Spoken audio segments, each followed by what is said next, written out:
The U.S. House of Representatives removed its speaker for the very first time in history. Lawmakers bickered in a ruckus session that eventually ended with the ouster of Kevin McCarthy. By all means, McCarthy's exit was marked with a bang, quite literally. The chair declares the House in recess, subject to the call of the chair.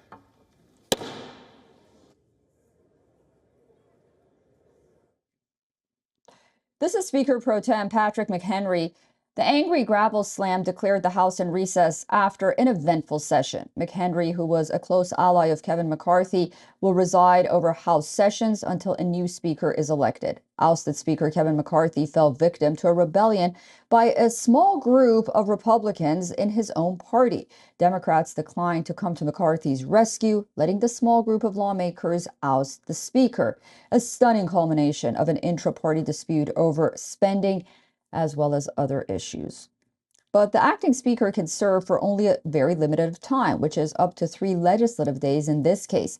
Until a House Speaker is installed, it is unlikely that any further action will be taken on bills to fund the government or anything else. And this could be significant with lawmakers facing a November 17th deadline. The House finds itself in unprecedented territory, so it was unclear exactly how quickly an election will be held in the full House. Under the U.S. Constitution, the House Speaker does not have to be a member of Congress. That's the reason some Republicans have floated the name of former President Donald Trump for the job. While Trump has maintained that he does not want the job, on Wednesday night, Fox News host Sean Hannity said, quote, Trump may be open to helping the Republican Party, at least in the short term, if necessary. Meanwhile, Patrick McHenry has ordered a former House Speaker, Nancy Pelosi, to vacate her office. The veteran politician now has less than a day to do so. The room will now be reassigned by the acting speaker for speaker office use.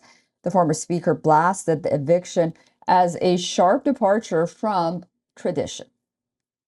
All right, for more on this, we are now being joined by Ray Locker from Washington, D.C. He's a senior journalist and political analyst.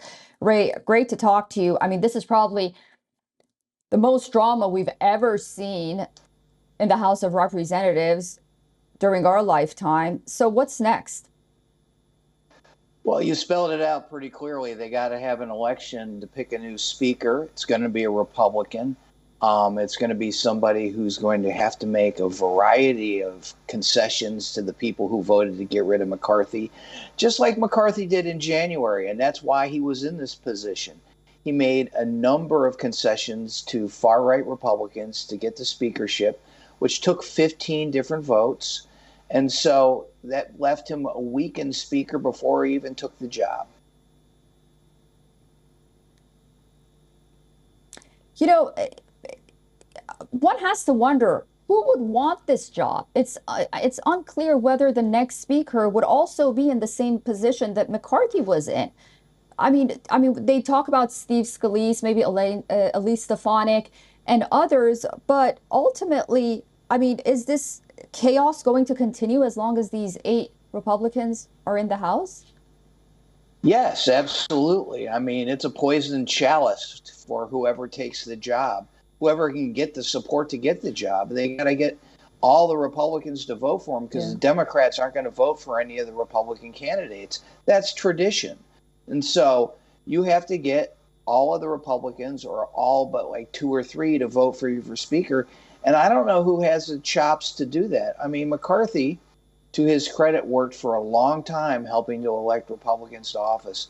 Many people owed him their jobs, and that's why they supported him. I don't see that with Steve Scalise or Elise Stefanik or anybody else who's been tossed around as a possible speaker. The Wall Street Journal says that their clever plan seems to be to cut off their own hands. Democrats aren't upset at what's happening. They can just stand back and watch this dumpster fire. Can you explain how this U-turn against McCarthy happened? It seems some Democrats also didn't trust him. Oh, of course they didn't trust him. He reached a debt ceiling deal with President Biden earlier in the year that averted that possible disaster. And then he reneged on it when some House Republicans protested that he gave away the store to Biden in those negotiations. That's why they were playing hardball with the government shutdown, which McCarthy then eventually passed a continuing resolution with Democratic votes and Republican votes. They don't trust him. He decided to go ahead with an impeachment inquiry in which the Republicans' own witnesses said there was no evidence to support. So there was really nothing in it for Democrats to continue to have Kevin McCarthy as Speaker, particularly when he had acted a number of times to show that he wasn't trustworthy.